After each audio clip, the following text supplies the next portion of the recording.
오늘은 본문 말씀을 가지고 요한복음 4장 3절에서부터 15절까지의 말씀을 가지고 바닥난 삶에 솟아나는 은혜, 바닥난 삶에 솟아나는 은혜라는 제목으로 주님 말씀 증거하도록 하겠습니다. 우리 성도님들 한 가지 질문 드리겠는데요. 물은 어떻게 흐르나요? 물은 어떤 곳으로? 낮은 곳으로. 물은 점점 낮은 곳으로 흐릅니다. 그래서 낮은 곳, 빈틈이 있는 곳, 깨진 곳이 물이 흐르는 자리고 물이 머무는 자리입니다. 그래서 놀라운 하나님의 은혜라는 책이 있는데요. 그 책을 보면 작가 필립 얀시가 은혜에 물의 원리가 적용된다라고 얘기합니다. 무슨 원리가 적용된다고요? 물의 원리. 하나님의 은혜는 어디에 임하냐면 낮은 곳, 깨진 곳, 상한 곳, 그 자리가 바로 하나님의 은혜가 머물고 임하는 자리라는 것입니다. 그런데 세상의 자리는 그렇지 않습니다. 세상의 자리는 마치 피라미드와 같아서 높은 곳, 높은 사람에게 사람들의 시선과 모든 눈길과 능력이 그에게 임하게 돼요. 그러나 주님의 은혜의 원리는 마치 물의 원리와 같아서 낮은 곳, 깨진 곳, 상한 그 자리가 바로 은혜가 머무는 자리라는 것입니다. 그래서 오늘 우리가 읽었던 이 말씀, 요한복음 4장 말씀을 보면 3장과 대조해서 읽어야 되는데요. 요한복음 3장 말씀을 보면 니고데모라고 하는 유대에서 아주 저명한 교사이자 인정받는 한 사람이 나옵니다. 그는 유명한 사람이었습니다. 학식이 있는 사람이었습니다. 예수 그리스도를 향한 열심이 있어서 밤에 찾아올 정도로 그 마음의 간절함 또한 있었던 사람이었어요. 그런데 4장에 나오는 우리가 함께 읽었던 이 수가성 여인, 이 여인은 이름도 없습니다. 주님을 찾지도 않았습니다. 그래서 스펄전 목사님이 이야기한 것처럼 이 여인은 자랑할 것이 1%도 없었던 여인, 그 여인이 4장에 나온 그 여인입니다. 그런데 하나님의 은혜가 어디에 임하는가? 바로 이 여인에게 임합니다. 특별히 예수님께서 직접적으로 내가 약속된 메시아다, 그것을 누구에게 알려줬는가? 신앙이 좋고 지식이 있고 뜨거움이 있었던, 그리고 당시에 인정받았던 니고데모가 아니라 주님을 찾아올 열의도 열정도 없었고 주님을 인식하지도 못했던 이 여인에게 예수님께서 가장 먼저 내가 메시아인 것을 알려주십니다. 그래서 성도님들 절대로 잊지 마십시오. 우리 성도님들의 오늘의 예배의 자리가 바로 이러한 모습일 수 있어요. 바닥난 모습일 수 있습니다. 지난주 여기서 아멘 그렇습니다 예배 드리고 갔다가 그 모습 그대로 돌아왔어요. 마음에는 바닥난 마음과 주님을 향한 열정이라기보다는 의무적으로 기계적으로 이 예배에 나왔을 수도 있습니다. 그러나 한 가지 잊지 말아야 되는 것, 주님의 은혜는 바닥난 곳, 가장 낮은 그 자리가 하나님의 은혜가 임하는 자리예요. 그리고 바닥난 심령이 주님의 은혜가 채워줘야 될 사람의 상태라는 것입니다. 그렇기 때문에 저는 간절히 바라요. 오늘 이 예배를 통해서 우리 삶 가운데서 상한 마음과 낮아진 상태와 주님을 향한 열의와 어떠면 습관적으로 나왔던 그 자리가 이 여인에게 임했던 은혜의 원리, 낮은 곳에 임하는 주님의 은혜가 우리 모든 성도님들의 삶과 예배 가운데 임할 수 있기를 주님의 이름으로 간절히 축복합니다. 그럼 이 여인이 경험한 은혜는 무엇이었는가? 오늘 말씀은 먼저 우리에게 이렇게 이야기하고 있습니다. 첫 번째로 홀로인 시간에 먼저 와 계신다는 거예요. 같이 한번 고백할까요? 시작. 홀로인 시간에 먼저 와 계신다. 한 번 더요. 시작. 어떤 시간에 와 계세요? 홀로인 시간에 와 계세요. 이제 예수님께서 여행하는 길에 예수님께서 사마리아 지역을 지나가시게 됩니다. 그런데 당시의 유대 문화 가운데서는요, 이 사마리아라는 땅을 지나기보다는 보통 우회하는 길을 선택했습니다. 왜냐하면 이 사마리아 땅에 살고 있는 사마리아인들은 그 당시의 민족적 혈통이 섞여져 있었던 사람들이었고, 특별히 당시의 랍비의 율법을 보면 이 사마리아 여인들은 부정한 여인으로 낙인이 찍혀 있었습니다. 그렇기 때문에 그 땅을 지나가지 않는 것이 당연한 것이었어요. 그런데 오늘 말씀을 보면 예수님께서 전혀 예상하지 않았던 방식으로 역사하세요. 그곳을 향해서 찾아가시는데요, 오늘 말씀 4절 말씀을 보면 이렇게 나와 있습니다. 같이 한번 읽어볼까요? 시작. 사마리아를 통과하여야겠는지라, 이렇게 나와 있어요. 사실 사마리아 여인과 예수님의 만남은 일어날 수가 없는 만남이었습니다. 그런데 일어났어요. 왜요? 4절 말씀을 보니까 무엇이라고 나와 있습니까? 사마리아를 통과하여야 하겠는지라. 이 말씀은 그냥 보통 말씀이 아닙니다. 신적 의지가 표현된 표현이에요. 이 같은 단어가 어디에 나오게 되냐면 예수님께서 십자가를 지시기 전에 내가 들려야 하겠다, 반드시 일어나야 할 필연, 신적 필연, 그것을 나타낼 때 쓰이는 단어가 바로 지금 이 단어에 내포되어 있다는 거예요. 그러니까 도저히 일어날 수 없는 만남이 일어났는데 예수님께서 신적인 의지를 가지고 필연적으로 그곳을 찾아 나서고 계셨다는 것입니다. 그런데 여자의 입장은 달랐습니다. 이 여자의 입장은 어떤 상황이었느냐? 이 여인은 제6시, 당시로 말하면 정오쯤, 12시쯤입니다. 그때 이 여인은 물을 기르러 갔어요. 당시에 사람들의 문화는요, 때양볕에 너무나 더운 날씨에 물 기르기 전에 오전 선선한 때에 여자들이 공동의 작업으로서 물을 같이 기르고 거기서 이야기도 하고 함께 이야기하는 커뮤니티가 오전 시간입니다. 그런데 이 여인은 굳이 정오에 물을 뜨러 갔어요. 왜요? 이 여인이 계산했던 건 한 가지입니다. 아무도 만나지 어떻게 하기 위해서요? 않기 위해서. 아무도 만나지 않기 위해서 계산된 시간이 제6시 정오였습니다. 그런데 그녀의 계산이 빗나가요. 왜요? 그 자리에 누가 계셨어요? 주님이 그 자리 가운데 찾아 계셨기 때문에 그래요. 이 여인은 그 자리에 혼자 있기 위해서 계산해서 정오에 그곳을 갔는데 주님께서는 그 여인이 올 것을 아시고 그 자리 가운데 기다리고 계셨다는 사실입니다. 우리 인생도 마찬가지입니다. 우리도 이 여인처럼 철저히 혼자 되는 때를 계산하면서 살아가요. 특별히 언제가 그렇습니까? 고난의 때에 그래요. 또 언제 그럽니까? 초라함의 때에 그래요.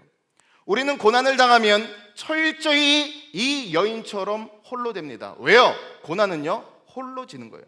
누가 알아준다고, 옆에서 위로한다고 그 위로가 조금은 작게 느껴질 수 있지만 고난은 오롯이 혼자 당합니다. 그래서 고난의 때는 아무리 가깝고 아무리 가까운 사이이고 심지어 부부 사이라 할지라도 결국 당한 고난은 홀로 철저하게 지나갈 수밖에 없다는 거예요. 뿐만 아니라 우리 인생에 초라함의 때가 찾아옵니다. 내가 내 자신이 작아요. 아니, 더 정확하게 말해서 내가 내 자신이 싫어요. 사라졌으면 좋겠어요. 제가 우리 여자 집사님들, 성도님들 이렇게 가끔 신방하다 보면 그런 표현을 굉장히 많이 쓰십니다. 그냥 사라졌으면 좋겠어요. 웃지 마세요. 누군지 티나니까. 그냥 다 사라졌으면 좋겠어요. 그냥 있는 것들 다 놔두고 그냥 이 자리로부터 사라지고 싶어요. 왜요? 삶의 무게가, 내 자금이 견디기 힘든 거예요. 그래서 우리는 철저하게 그래서 인간의 계산은요, 인간의 방법은 회피와 고립이에요. 우리가 문제를 푸는 방식은 회피와 고립입니다. 그런데 주님의 방법은 찾아감과 기다림이에요. 주님은 그 자리 가운데 찾아가십니다. 그 자리에 함께 하신다는 사실이에요. 그래서 잊지 마시기 바랍니다. 성도들에게, 그리스도인들에게 엄밀한 의미에서 철저히 혼자인 시간은 없습니다. 왜요? 주님께서 그 자리에 함께 하시고 기다리시기 때문에 그래요. 그래서 철저히 혼자인 자리, 혼자 나만 짊어져야 되는 자리는 그리스도인들에게 해당되지 않아요. 왜요? 내가 그곳에 가야 하겠는지라. 신적인 의지를 가지고 오늘도 찾아오시며 그 자리 가운데 미리 기다리고 계신 주님이 있기 때문입니다. 그래서 일본에서 한 30년 정도 오랫동안 장수한 프로그램이 있습니다. 프로그램 이름이 뭐냐면 나의 첫 심부름. 뭐라고요? 나의 첫 심부름. 애들이 심부름 가는 거예요. 4살, 5살 정도 되는 애인데 난생 처음으로 심부름을 가요. 엄마가 시장에 보냅니다. 적어줘요. 두부 뭐 사오고 어떤 거 사와라.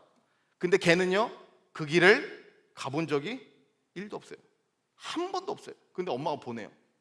가다가 별일이 다 생깁니다. 어떤 사람들이 알아봐 주기도 하고 잘못된 길로 가고 막 혼자 막 우왕좌왕하는 거예요. 그런데 그 프로가 30년 동안 유지될 수 있었던 이유 중에 하나는 뭐냐면 부모와 프로그램진 짜는 사람들이 아이가 갈 수 있는 동선을 다 가요. 미리 다 가요. 여기서 일로 빠지겠지, 여기서 누구 만나겠지, 여기쯤 쉬겠지, 그리고 곳곳에 사람을 배치합니다. 그러니까 이 아이는 그 작은 발걸음 하나, 종전걸음을 가지고 처음 가는 시장을 향해서 첫 발걸음을 내디뎌요. 혼자예요. 두려워요.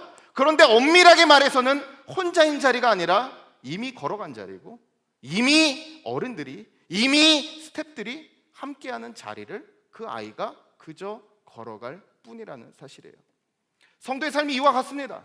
우리가 나 혼자 지나야 돼요. 나 혼자 감당해야 돼요. 내 존재가 너무 작은 것 같아요. 그러나 그 자리 가운데 한 가지 잊지 말아야 될 것은 주님께서 이미 그 자리 가운데 함께 하시고 그 자리 가운데 우리를 기다리고 계시다는 사실입니다.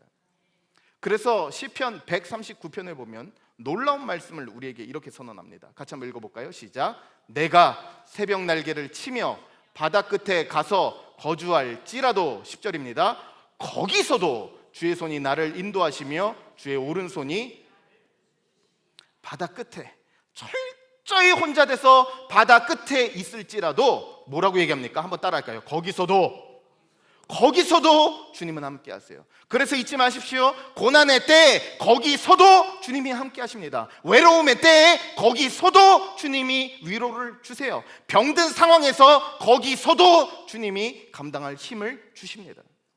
그래서 성도의 삶은요, 시편 139편에 있는 거기서도, 나는 혼자이고 나는 혼자 남은 시간인 것 같지만 그 자리는 이미 주님이 필연적으로 이미 찾아가신 자리이고 우리를 기다리고 있는 자리라는 것. 그래서 성도는 결코 고난을 혼자 당하지 않고 결코 초라함을 혼자 감당하지 않으며 곁에 계시는 주님이 우리 삶 가운데 예비되어 있음을 반드시 기억하실 수 있기를 바랍니다. 그래서 우리 성도님들의 삶 가운데서도 혼자 감당, 홀로 가는 그 길이 아니라 우리 삶 가운데 오늘 주신 말씀처럼 혼자인 시간에 이미 미리 와 계신 그 주님으로 말미암아 그 삶의 여정의 발걸음들을 믿음으로 한 걸음 한 걸음 지속적으로 걸어갈 수 있는 은혜가 있을 수 있기를 주님의 이름으로 간절히 축복합니다. 다음으로 말씀은 이 여인이 경험한 은혜를 이렇게 이야기합니다. 바로 무엇이냐? 우물의 삶을 샘의 삶으로 바꾸신다는 거예요. 같이 한번 고백할까요? 시작. 우물의 삶을 샘의 삶으로 바꾸신다. 이제 예수님과 이 여인이 이제 어떻게 됐을까요? 만났어요. 마주합니다. 그러면서 이 여인이 예수님을 마주했을 때 예수님께서 전혀 예상치 않은 말씀을 하십니다. 내게 물을 좀 달라. 그러면서 이 성경 말씀에서 가장 이해하기 어려운 평행선들이 마치 수수께끼와 같은 단어가 등장합니다.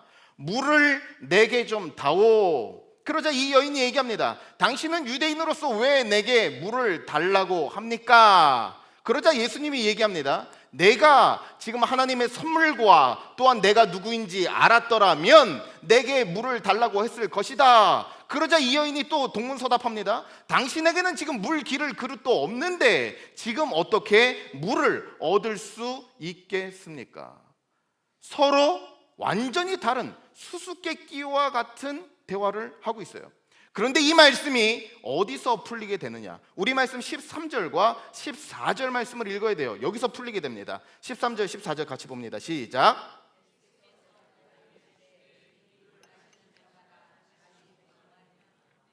내가 주는 물을 마시는 자는 영원히 목마르지 아니하리니 내가 주는 물은 그 속에서. 이 대화가 왜 그렇게 달랐는가? 여인과 예수님이 하는 말이 달랐기 때문에 그렇습니다. 이 여인은 무엇이라고 얘기하냐면 프레아루. 무슨 말이냐면 바로 우물이라는 뜻이에요. 우물, 프레아루. 계속 우물에서 물을 깃는 얘기를 합니다. 그런데 예수님은 프레아르라고 얘기를 안 하고 뭐라고 얘기하냐면 폐계, 샘물, 스스로 솟아 나오는 물에 대해서 얘기해요. 그러니까 서로 이야기하고 있는 게 같아요, 달라요? 달라요. 이 여인이 얘기했던 것은 바로 우물 인생입니다. 수고롭게 걸어서 수고롭게 물을 퍼내서 마시는 물이에요. 그런데 예수님께서 하시는 말은 팩의 샘물인데 다시 기를 필요가 없고 샘솟아 나는 물에 대해서 이야기하고 있다는 거예요. 그런데 이 두 대변, 프레아르와 페게, 페게와 프레아르는 사실 우리가 인생을 살아가는 두 가지 방식입니다. 우리 모든 인생이 각자의 직업과 연령과 하는 일과 많은 것들이 다른 것 같지만 결국 인생은 두 가지 중에 하나예요. 무엇이냐? 우물 인생을 살든지 샘물 인생을 살든지 둘 중에 하나예요. 우물 인생이 무엇입니까? 좋은 거예요. 우물 가운데서도 퍼내도 좋은 게 나옵니다. 그런데 우물의 문제는 무엇이냐? 파서 일시적인 해가람과 기쁨을 맛보지만 주님 말씀한 것처럼 다시 마셔야 돼요. 다시 퍼내야 돼요. 다시 목마르게 되는 게 특징이에요. 우리 한국에서는 그 미식 축구를 잘 안 봅니다. NFL. 근데 미국에서 가장 인기 있는 종목이 그 미식 축구예요. 그런데 그 미식 축구에서 그냥 리빙 레전드, 살아있는 전설이 누구냐면 탐 브레디라는 선수가 있습니다. 이 사람이 자기가 보유한 우승 반지가 웬만한 팀보다 더 많아요. 그러니까 자기가 가는 팀마다 다 우승시키는 사람입니다. 그런데 이 사람이 3회 챔피언을 한 이후에, 이것도 엄청난 일입니다. 3번 우승을 한 이후에 TV 방송에서 이렇게 얘기했습니다. 여기서 이렇게 끝날 수는 없어요.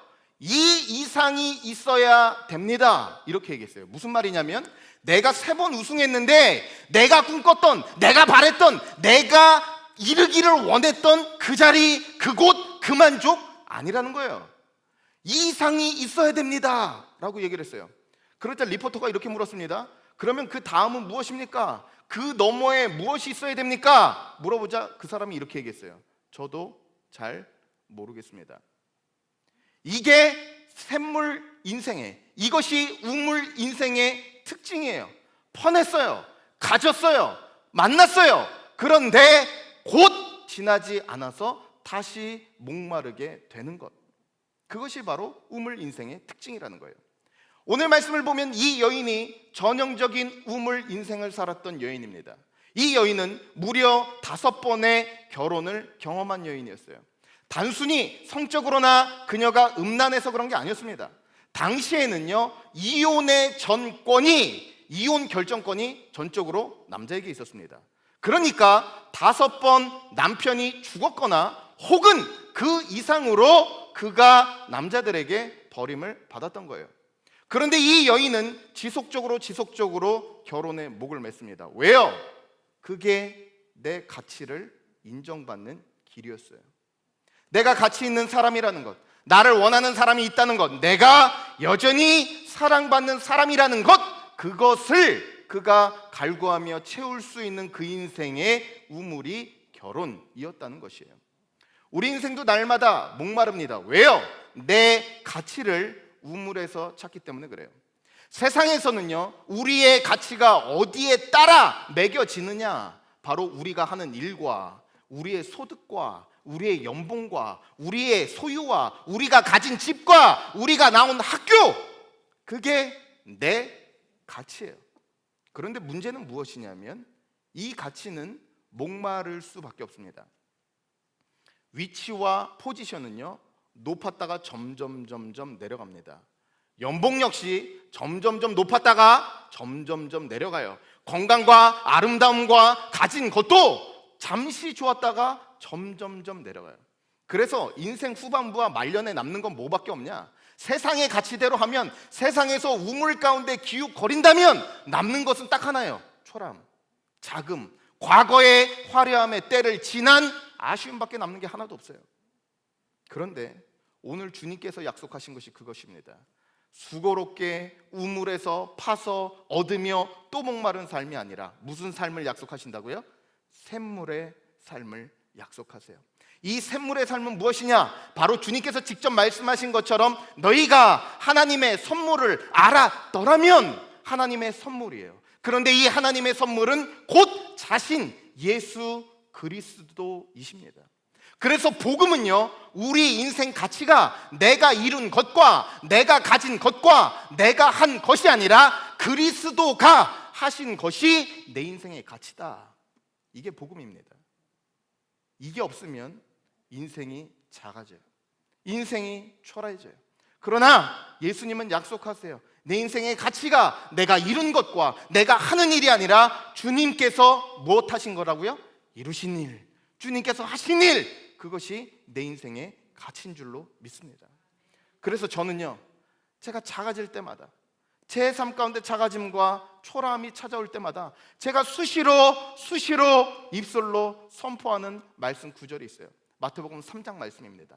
마태복음 3장 17절 말씀이에요.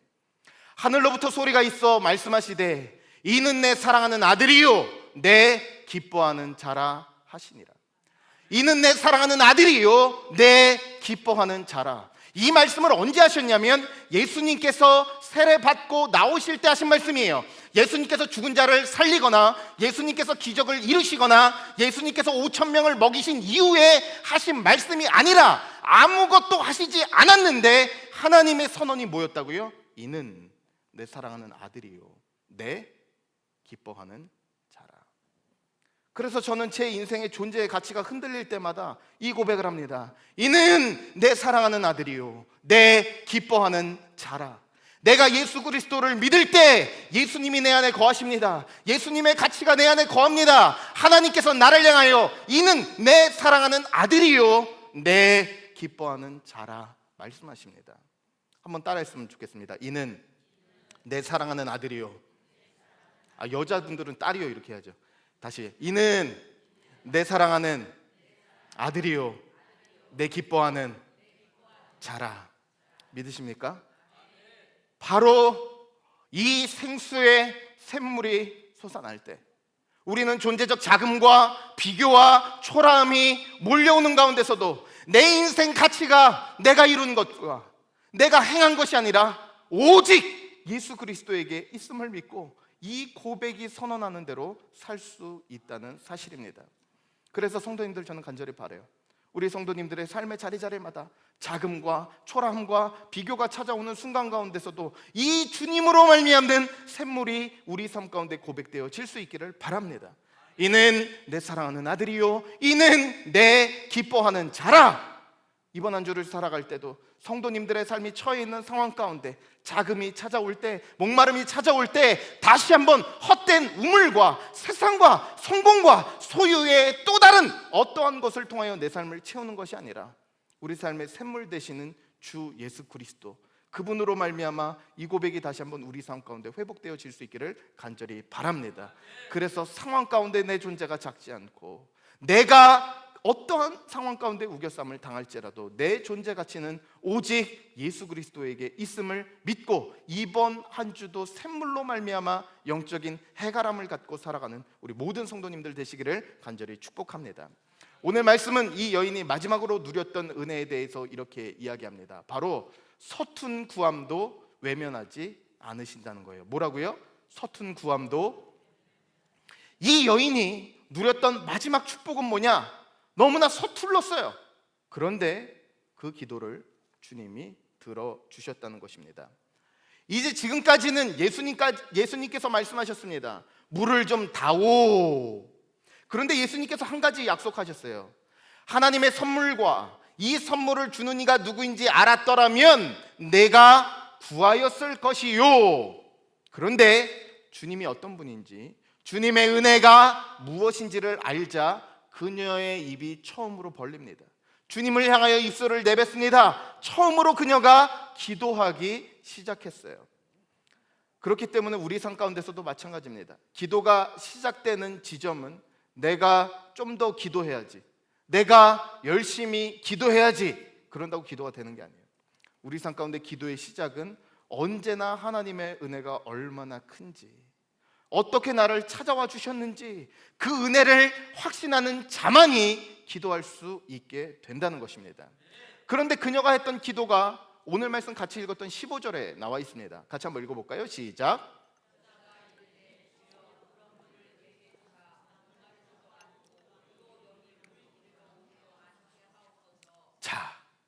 처음으로 했던 기도가 무엇이냐? 예수님을 만난 이후에 그녀가 했던 기도는 영적으로 무지한 기도였습니다. 그녀가 했던 기도는 이기적인 기도였어요. 무엇이었습니까? 남들 시선 피해서 오는 게 너무 힘드니까 이 물 좀 안 떠오게 해주세요. 예수님 더 깊이 알아가기를 원합니다. 제가 지금까지 잘못 살아왔던 제 죄를 회개합니다. 이것이 아니라 완전히 영적인 눈이 뒤덮여서 그냥 자기의 상황과 처지만 구하는 기도. 물 떠오는 거 너무 귀찮아요. 너무 남들한테 욕먹는 거 힘들어요. 그러니까 물 좀 안 떠오게 해주세요. 이 여인의 기도가 우리가 날마다 하는 기도입니다. 우리가 하는 기도를 보면 어떻습니까? 자녀의 성공과 자녀의 앞날을 간절히 기도해요. 그러나 그 영혼의 돌봄과 주님 앞에 돌아와야 되는 간절함은 잊은 채 이 땅에서의 육신의 갈급함만을 기도할 때가 많아요. 우리가 마주하는 상황 가운데 주님의 뜻보다도 그냥 내 앞에 있는 당면한 문제 해결을 위하여 기도할 때가 많다는 것입니다. 그런데 놀라운 것은요, 주님이 이 여인을 향하여 네 기도가 잘못됐다, 네 기도의 동기가 불순하다, 네 기도가 바르지 않다 말씀하지 않으셨다는 사실입니다. 주님께서는 그 잘못된 기도를 통해서도 역사하셨어요. 그 잘못된 기도를 통해서 오히려 자신을 드러내고 있었다는 사실입니다. 그래서 교회사 412년에 어거스틴이라는 성자 어거스틴, 세인트 어거스틴이 프로바라는 여인에게 편지를 씁니다. 이 여인에게 왜 편지를 썼냐? 이 여인이 양심의 가책을 느낀 거예요. 내가 하나님이 원하시는 것이 무엇인지를 모르는데 내 멋대로, 내 육신대로 내가 원하는 것만을 구해서 이제는 기도 입 꽉 닫고 기도 안 하겠습니다, 그렇게 선언했어요. 그럴 때 어거스틴이 편지를 써서 이렇게 얘기를 했습니다. 계속 주님 앞에 구하십시오. 잘못된 간구와 구함이라 할지라도 그 구함이 계속되면, 한번 따라했으면 좋겠는데요, 배워진 무지. 배워서 무지하게 되는 것을 발견하게 될 것인데, 우리가 하나님의 원대로, 우리가 하나님의 뜻대로 구하지 않고 있음을 발견하게 될 것입니다. 그래서 계속 구하다 보면 하나님의 뜻을, 하나님의 원함을 결국 내 삶 가운데 내가 구할 수 없음을 깨닫고 주님 앞에 빈손 들고 나아가게 될 것인데, 그 빈손을 주님이 채워 주실 것입니다. 그렇게 이야기를 해요. 그래서 우리 삶 가운데서도 마찬가지입니다. 우리는 우리 삶 가운데 마땅히 구해야 할 가장 좋은 것을 알지 못해요. 내 삶 가운데서 만상의 일상 가운데서 우리는 뭐라고 생각하냐면 고난은 피해야 되는 것, 고난은 나쁜 것. 그래서 날마다 고난 피하기를 원하지만 때로는 고난을 직면합니다. 그런데 돌아보면 그 과정이 은혜였어요. 그 과정이 지나가야 되는 과정이었을 때가 많아요. 그래서 우리는 내 앞에 당면한 문제와 일시적인 시선을 가지고 구하지만 주님께서는 우리 삶 가운데 마땅히 있어야 될 것을 아십니다. 그래서 로마서 8장 26절 말씀을 보면 이렇게 얘기하는데요, 같이 한번 읽어볼까요? 중요하니까 시작. 이와 같이 성령도 우리의 연약함을 도우시나니 우리도 마땅히 기도할 바를 알지 못하나 오직 성령이 말할 수 없는 탄식으로, 우리는 잘못된 기도, 이기적인 기도, 육신의 기도를 반복적으로 지속적으로 합니다. 그러나 한 가지 은혜가 우리 삶 가운데 임하는데, 성령께서 내 기도의 빈칸 군데군데를 채우세요. 내가 구하지 못한 것, 내가 마땅히 구해야 됐었던 것, 그것까지 구하신다는 사실입니다.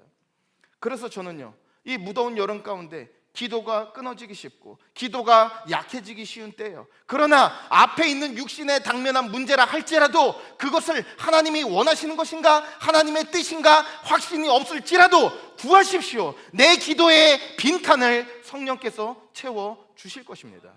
그래서 이 여인이 경험했던 것처럼 제발 이곳에 안 오게 해주세요. 물 좀 안 뜨게 해주세요. 잘못된 기도의 결과가 무엇이냐? 오늘 말씀 15절이에요. 다시 한번 읽어볼까요? 15절 말씀입니다. 15절 말씀 시작. 여자가 이르되 그여 그런 물을 내게 주사 목마르지도 않고 또 여기 물길러 오지도 않게 하옵소서. 아니, 그렇게 이야기를 합니다. 더 이상 내게 물 떠오지 않게 해주세요. 그런데 이 잘못된 기도가 어떻게 응답되느냐? 26절입니다. 펜이 있으면 거기 줄 치십시오. 같이 봅니다. 시작.